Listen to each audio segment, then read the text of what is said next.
Se mettre au service de la population, telle est la mission que la police nationale s'est assignée en mettant à la disposition de la ville de Bondoukou un hôpital général qui comporte plusieurs services, dont une maternité qui a reçu sa première parturiente. Pour le préfet de police de Bondoukou, la naissance de cet enfant vient couronner 3 ans de service médical pour le bien-être de la population de la ville de Bondoukou. Je voudrais rassurer ici les populations de Bondoukou pour dire que nous avons toutes les compétences requises au sein de l'hôpital. Vous avez un médecin, des sages-femmes. Le dernier service qui a été créé, c'est un centre de rééducation pour prendre en charge tous les accidentés, tous les cas d'hémiplégie que nous aurons au niveau de Bondoukou. Le premier-né, issu de cette maternité, porte le nom du directeur général de la police nationale, Youssouf Kouyaté. En hommage à ses actions, notamment la création de ce centre destiné à la prise en charge sanitaire des policiers de cette zone.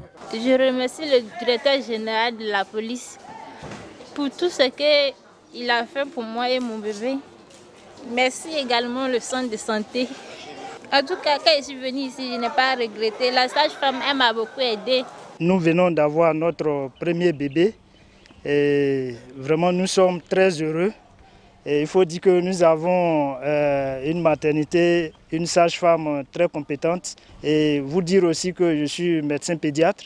Donc tous les bébés qui arrivent, quelles que soient les pathologies, nous pouvons aussi les prendre en charge sur le champ. Cet hôpital comporte un service de kinésithérapie, un laboratoire pour les examens biologiques, des services de consultation en cardiologie et un service de vaccination nutritionnelle. Selon le médecin commissaire, chef du centre de santé de police de Bondoukou, cet établissement répond aux normes médicales de suivi et de prise en charge des patients. Mais pour un bon fonctionnement, l'établissement a besoin d'une ambulance pour les évacuations des cas d'urgence.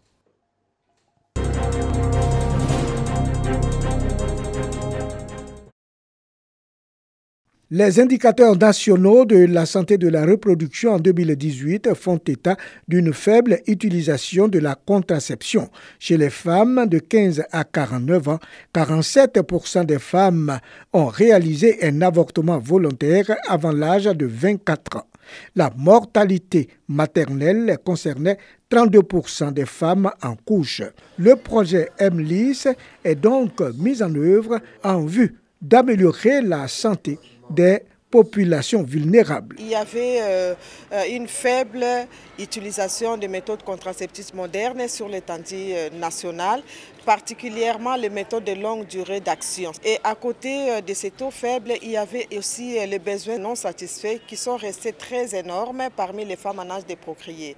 Financé par Global Affairs Canada, le projet vise à protéger les droits sexuels et reproductifs. La capacité pour les jeunes filles de continuer leur éducation, de pouvoir se réaliser et donc accroître leur autonomisation sociale et économique et donc de devenir des membres à part entière et pleinement contribuant au bien-être de leur famille et aussi de leur communauté. Le projet MLIS couvre les régions de Bouaké, Daloa, Korogo et Yamoussoukro. Pour la Direction générale de la santé, l'engagement est pris pour la durabilité et la pérennisation des acquis en œuvrant de concert avec toutes les parties prenantes.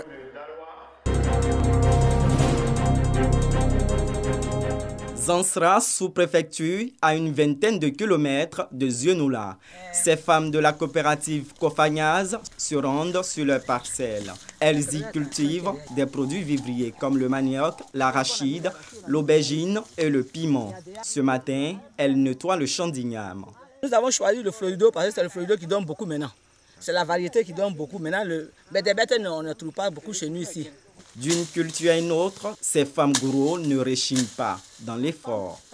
Les productions de ces champs sont destinées en priorité à la consommation locale. La plupart de nos récoltes, nous les donnons à l'école pour que nos enfants puissent être bien. Maintenant, le reste, nous collectons ensemble pour converger sur Abidjan pour vendre. De Zansra à Menfla, une autre bourgade située à 12 km de Zionoula, la motivation est la même. Mais ici, on compte produire du vivrier à une grande échelle. Sur ce périmètre de 15 hectares aménagé par l'Union européenne et le FIRCA, le Fonds interprofessionnel pour la recherche et le conseil agricole, il est prévu de développer les filières manioc et maraîcher. L'Union européenne qui nous accompagne, ils ont demandé à faire seulement que 6 hectares. Nous voulons faire au moins 3 hectares d'aubergines, 3 hectares de piment, de la tomate, un peu de tout. Produit en grande quantité pour ravitailler les marchés, une approche qui pourrait impacter les prix à la consommation. La région de la Maraoué, connue pour être une des mamelles nourricières du pays, transmet de génération en génération ce savoir-faire en production agricole. En attendant la phase pratique du projet, 2 problèmes demeurent. La semence. Tout le monde a besoin des semences et des semences de qualité. La visite d'État à Zirnoula nous a permis de commencer véritablement certaines choses. Parce que quand l'État est venu, le président est arrivé à Zirnoula, on nous avait donné quelques semences. Mais ça, ce n'est pas suffisant, ça c'est fini, ça ne suffit pas. On a encore besoin des semences. Le transport des récoltes. Pour mettre dans le camion, c'est 3 000 par sac. Ça dit que les chargeurs, là, et ils ont 500 sur un sac. Et puis celui qui a un camion, là, lui, il a 2500. Ça fait 3 000 par sac. Ça dit que quand on finit, on enlève les dépenses, les frais de route, tout ça, on n'a plus rien. Tu peux louer un camion, tu peux donner 600 000 francs pour le terre. Mais il y a d'autres, mais tu leur donnes avant, ils ne viennent pas prendre ta marchandise. Et puis ça pourrit. Pourtant, ces marchandises, des femmes, elles ont payé avec de l'argent. Voilà les difficultés que nous rencontrons sur la route. Après le Boschan, les produits agricoles arrivent sur les marchés. Nous retrouvons Zambier Louirier à Yopougon Nouveau Goudron. Sur ce marché, environ 2000 femmes revendent le vivrier. C'est ici qu'on décharge, c'est ici les gros camions rentrent et puis on décharge. Les marchandises déchargées sur place au marché sont encore majorées de plusieurs frais. Quand tu décharges, tu paies droit de terre, par exemple 500 par sac. Tu es payé à qui? Au côté du marché, il y a aussi des gens qui déchargent au niveau du camion, des jeunes qui montent sur le camion pour décharger les sacs. Ces jeunes-là aussi sont payés 500 par sac. Il y en a aussi qui prennent à les déposer là où toi tu as choisi de regrouper tes marchandises. C'est payant aussi. L'entretien du marché, c'est nous-mêmes qui le faisons. Nous avons nos agents qui balayent le marché. Ils font la propreté du marché. C'est nous-mêmes qui les payons. La mairie vient prendre son quota chaque jour, sauf les samedis. Entre le transport, les frais de déchargement, le droit de terre et la taxe municipale, les prix à l'étal finissent par flamber. Le carton que vous voyez là, quand il n'y en a pas, les femmes prennent ça à 50 000 là. C'est ça, non? Le petit tas que vous voyez là, c'est 500 francs. Mais quand on prend place en détail, les gens mettent comme ça à 100 francs. Quand il pleut comme ça, en principe, si on devait avoir 10 sacs de piment dans un champ, désormais, c'est plus le cas. On peut avoir, ça peut produire 5 sacs. Du coup, la production baisse et puis les choses là, le prix monte. Pour être beaucoup plus efficace, la plateforme des femmes du secteur du vivrier de Côte d'Ivoire a vu le jour en 2021. Les productrices s'attellent à améliorer la présentation de leurs produits. On travaille au champ, il faut qu'on arrive à transformer pour que nous puissions au moins avoir plein de moyens pour faire au moins les étiquettes, les emballages, pour pouvoir que ce soit bien vu, pour pouvoir bien vendre. La présidente de la plateforme décline les objectifs. On va aider nos femmes à avoir de bonnes semences, à avoir du matériel pour des bonnes pratiques culturelles. Au niveau de la transformation, aider nos femmes à avoir des machines performantes. L'huile qui est faite de manière traditionnelle n'a pas les mêmes normes que les normes que les gens demandent. Tout ça, c'est des choses qu'on doit changer, à corriger. Acquérir des camions pour aller Boschan, pour avoir les produits, pour que les prix diminuent sur le marché. Du Boschan à nos assiettes, les pertes post-culturelles sont importantes. Il faut les réduire et stabiliser l'offre alimentaire. Des pratiques culturelles à la distribution en passant par le transport, la modernisation du secteur du vivrier pourrait non seulement garantir la sécurité alimentaire, mais aussi soulager la bourse des producteurs et des consommateurs.